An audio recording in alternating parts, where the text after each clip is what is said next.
आज के मुख्य समाचार। स्टडी में कोरोना संक्रमित व्यक्तियों के स्पर्म पर असर पड़ता। अदालत की सुनवाई में वकील फोन के जरिए हो सकेंगे शामिल। नगर पंचायत के चुनाव में कांग्रेस ने बहुमत हासिल किया। 35 महिलाओं को शादी का झांसा देकर पैसे भी जालसाज ने ठगे। देश में 2020 से आई कोरोना महामारी को लेकर लोगों में इलाज को लेकर आए दिन ही कई तरह के नुस्खे वायरल हो रहे हैं, लेकिन उनमें से कुछ चीजें सेहत के लिए सही होती हैं तो कुछ नुकसानदायक। जैसे कि अब वैक्सीन को लेकर इंटरनेट पर तमाम तरह की अफवाहें उड़ रही हैं। पिछले दिनों में एक पोस्ट खूब वायरल हुआ जिसमें दावा किया गया कि महिलाओं को पीरियड के 5 दिन पहले और 5 दिन बाद वैक्सीन नहीं लेनी चाहिए। हाल ही में आई कुछ रिपोर्ट्स में दावा किया गया है कि वैक्सीन की डोज पुरुषों के स्पर्म को भी इफेक्ट करता है। बता दें, अब तक की गई स्टडी इस बात को दिखाती है कि कोरोना संक्रमित होने वाले व्यक्तियों के स्पर्म पर इसका असर पड़ता है। इतना ही नहीं, कोरोना से उबरने के महीनों बाद भी स्पर्म पर असर बरकरार रहता है। हाल ही में बेल्जियम में हुई एक स्टडी में सामने आया है कि कोरोना वायरस पुरुषों के स्पर्म काउंट को घटा सकता है। फर्टिलिटी एंड स्टेरिलिटी जर्नल में प्रकाशित इस स्टडी में बेल्जियम के 120 पुरुषों के सैंपल लिए गए थे, जिनकी औसत उम्र 35 वर्ष थी और कोरोना से उबरे कम से कम एक हफ्ते और औसतन 53 दिन हो चुके थे।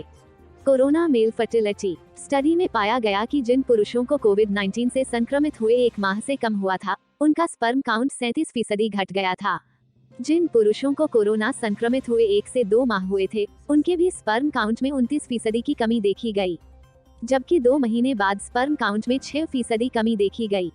इस स्टडी में शामिल पुरुषों में कोरोना की वजह से न केवल उनके स्पर्म काउंट बल्कि स्पर्म मोटिलिटी शुक्राणु गतिशीलता पर भी असर पड़ा।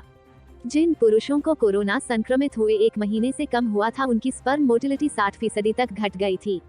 इसी तरह जिन पुरुषों को कोविड से संक्रमित हुए 1 से 2 माह हुए थे, उनकी स्पर्म मोटिलिटी 37% और कोविड इन्फेक्शन से उबरे हुए 2 महीने बाद भी स्पर्म मोटिलिटी में 28% की कमी देखी गई।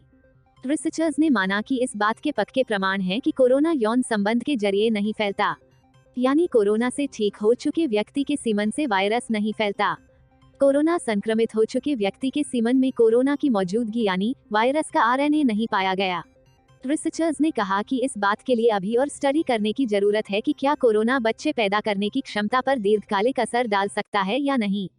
जिन पुरुषों के ब्लड सीरम में कोविड-19 एंटीबॉडीज की मात्रा जितनी ज्यादा थी, उसका सीधा संबंध शुक्राणुओं के कम फंक्शनिंग से संबंधित था, यानी स्पर्म के फंक्शन पर असर कोविड के खिलाफ शरीर के इम्यून सिस्टम के रिएक्शन एंटीबॉडीज बनने से पड़ा, न कि वायरस की वजह से होने वाले बुखार से।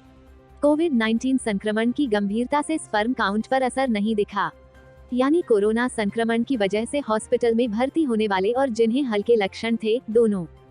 प्रधान न्यायाधीश न्यायमूर्ति एन.वी. रमण ने कहा है कि वकीलों के पास अगर लैपटॉप या डेस्कटॉप नहीं है तो वे अपने मोबाइल फोन के माध्यम से सुनवाई में शामिल हो सकते हैं। यह जानकारी उच्चतम न्यायालय बार एसोसिएशन (SCBA) ने दी। न्यायमूर्ति रमण ने हालांकि बार के सदस्यों से अनुरोध किया कि मोबाइल फोन को इस तरह से रखा जाना चाहिए कि वकील का चेहरा दिखाई दे और आवाज सुनाई दे। यह घटनाक्रम CJI द्वारा मोबाइल के उपयोग के कारण डिजिटल सुनवाई के दौरान व्यवधान पर अप्रसन्नता व्यक्त किए जाने के 1 दिन बाद हुआ है। बाद में शीर्ष अदालत की रजिस्ट्री ने एक परिपत्र के माध्यम से अधिवक्ताओं और वादियों को वीडियो कॉन्फ्रेंस के माध्यम से की जाने वाली सुनवाई में शामिल होने के लिए एक स्थिर इंटरनेट कनेक्शन वाले डेस्कटॉप या लैपटॉप का उपयोग करने को कहा था। इससे पहले मंगलवार को दिन में उच्चतम न्यायालय बार एसोसिएशन की कार्यकारी समिति ने प्रधान न्यायाधीश और 4 वरिष्ठतम न्यायाधीशों के साथ एक डिजिटल बैठक की। SCBA ने एक प्रेस बयान में कहा, बैठक के दौरान अदालत की कार्यवाही में भाग लेने के लिए मोबाइल फोन के उपयोग के मुद्दे पर चर्चा की गई। प्रधान न्यायाधीश ने कार्यकारी समिति को आश्वासन दिया कि यह केवल निर्बाध न्यायालय सुनवाई के लिए एक सलाह है और अगर किसी वकील के पास लैपटॉप डेस्कटॉप नहीं है तो वो मोबाइल फोन के माध्यम से सुनवाई में शामिल हो सकता है। बयान के अनुसार, हालांकि प्रधान न्यायाधीश ने बार के सदस्यों से अनुरोध किया कि अदालत की सुनवाई में भाग लेने के लिए मोबाइल फोन का उपयोग करने के मामले में मोबाइल फोन को इस तरह से रखा जाना चाहिए कि वकील का चेहरा दिखाई दे और आवाज सुनाई दे।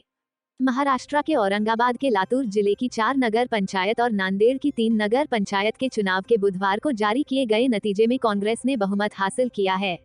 एक अधिकारी ने बताया कि नांदेड़ की नायगांव नगर पंचायत में कांग्रेस ने सभी 17 सीटें जीती हैं। भारतीय जनता पार्टी ने नांदेड़ में 3 और लातूर में 14 सीटों पर विजय हासिल की है। अधिकारी ने कहा कि नांदेड़ में माहुर, अर्धापुर और नायगांव नगर पंचायत में 51 सीटों के लिए मतदान हुआ था, जिनमें से कांग्रेस ने 33 सीटें जीती हैं। कांग्रेस ने नायगांव नगर पंचायत में सभी 17 सीटें और अर्धापुर में 17 में से 10 सीटें जीतने के बाद पूर्ण बहुमत हासिल कर लिया है। अधिकारी ने बताया कि भाजपा ने अर्धापुर में 2 सीटों पर विजय हासिल की। महूर नगर पंचायत में 17 में से 6 सीटों पर कांग्रेस, 7 पर राष्ट्रवादी कांग्रेस पार्टी और 3 पर शिवसेना ने विजय प्राप्त की। भाजपा को 1 सीट पर जीत मिली। लातूर में 4 नगर पंचायतों प्रत्येक में 17 सीट में 68 सीटों पर मतदान हुआ था।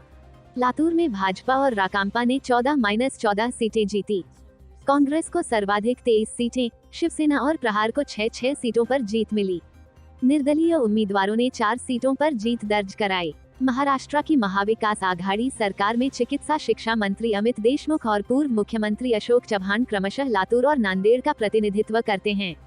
देशमुख और चव्हाण दोनों कांग्रेस के विधायक हैं। मुंबई क्राइम ब्रांच की यूनिट 7 ने एक ऐसे व्यक्ति को गिरफ्तार किया है जो महिलाओं से मैट्रिमोनियल साइट पर दोस्ती करता था और फिर उसे शादी करने का आश्वासन देकर उससे मोटे पैसे ऐंठता था। गिरफ्तार आरोपी का नाम विशाल चव्हाण उर्फ अनुराग चव्हाण है, जिसकी उम्र 34 साल है। क्राइम ब्रांच के अधिकारी सुधीर जाधव ने बताया कि पिछले साल कौंजूरमार्ग पुलिस स्टेशन में एक 28 साल की महिला ने शिकायत की थी, जिसने उसने बताया था कि उसके घर वालों ने उसकी शादी के लिए मैट्रिमोनियल साइट पर उसका प्रोफाइल बनाया था। उसी साइट पर उसकी मुलाकात चव्हाण से हुई थी। चव्हाण ने अपने प्रोफाइल पर बताया था कि वो एक बड़ा रईस इंसान है और शादी के लिए उच्च शिक्षित लड़की की तलाश में है। पीड़िता ने पुलिस को बताया कि चव्हाण बातों का बहुत ही धनी व्यक्ति है और इतनी चिकनी चुपड़ी बातें करता था कि वो जो भी कहता था ये उस पर विश्वास कर लेती थी। बातचीत के दौरान एक समय ऐसा आया जब उसने पीड़िता से शादी की बात की और अपने परिवार वालों से मिलाने को भी कहा। इसी बीच चव्हाण ने पीड़िता से कहा कि वो अगर शेयर मार्केट में पैसे निवेश करती है तो इसका फायदा उसके माता और पिता को होगा। ऐसा कहकर उसने उस पीड़िता से 2.5 लाख रुपए उसके खाते में डालने को कहा। पीड़िता ने भी अपने माता पिता के बारे में सोचा और चव्हाण की बातों पर विश्वास करते हुए 2.5 लाख के करीब उसके खाते में ट्रांसफर कर दिए और जैसे ही पीड़िता के पास से चव्हाण को पैसे मिल गए उसने उससे बातचीत करना पूरी तरह से बंद कर दिया। पीड़िता ने पुलिस को तब इस बात की जानकारी दी जब बहुत दिनों तक चव्हाण से उससे बातचीत नहीं की और ना ही उसके पैसे उसे लौटाए, जिसके बाद उसे समझ में आया कि चव्हाण ठग है। पुलिस अधिकारी जाधव ने बताया कि जब हमें इस मामले की जानकारी मिली तब हमने पीड़िता का बयान दोबारा से दर्ज किया और एक पहलू पर काम करना शुरू किया। महिला से हमें चव्हाण का मोबाइल नंबर मिला, उसका टेक्निकल विश्लेषण किया, तब पता चला कि चव्हाण सिर्फ इसी लड़की के नहीं बल्कि इस तरह से कई लड़कियों के संपर्क में है। करीब 1 सप्ताह की मेहनत के बाद पुलिस को पता चला कि वो कल्याण में रहता है, जिसके बाद 2 टीम वहां भेजी गई और ये टीम 2 दिनों तक उस पर नजर रख रही थी ताकि पता लगा सके कि वो किससे और कब कहां मिलता है, और 2 दिनों के बाद पुलिस ने उसे गिरफ्तार कर लिया। जाधव ने बताया कि जब हमने आरोपी के मोबाइल का विश्लेषण किया तो उसके हमें कई महिलाओं की जानकारी मिली जो उसके संपर्क में थी और उनका यह इस्तेमाल कर रहा था। इसी तरह से एक हैदराबाद की रहने वाली महिला ने पुलिस को संपर्क किया और बताया कि उसे चव्हाण ने इसी तरह मैट्रिमोनियल साइट पर दोस्ती की थी और उसने अपने आप को मॉडल बताया था। उसने अपनी फील्ड में काम दिलाने की भी बात की थी और उसे ठगा था। जाधव ने बताया कि जांच के दौरान हमें पता चला है कि चव्हाण ने 1-2 नहीं बल्कि 35 महिलाओं के साथ शादी के नाम पर धोखाधड़ी की है और करीब 25 से 30 लाख रुपयों की ठगी की है। चव्हाण लड़कियों से दोस्ती अलग अलग मैट्रिमोनियल साइट, फेसबुक और इंस्टाग्राम जैसे सोशल मीडिया साइट पर करता था। चव्हाण ने अपना एक फर्जी प्रोफाइल सोशल मीडिया पर बनाया था जिस पर उसने अपने आप को आईफोन कंपनी में बड़े अधिकारी होने की बात बताई थी। यहाँ पर वो इस तरह के मोबाइल खरीदने के इच्छुक लोगों को आईफोन 13 सस्ते में बेचने के नाम पर ठगता था और इस तरह के तरीके के इस्तेमाल कर उसने करीबन 25 से 30 लोगों से ठगी की और उन्हें लाखों रुपए की चपत लगाई है। Bureau report, Mumbai.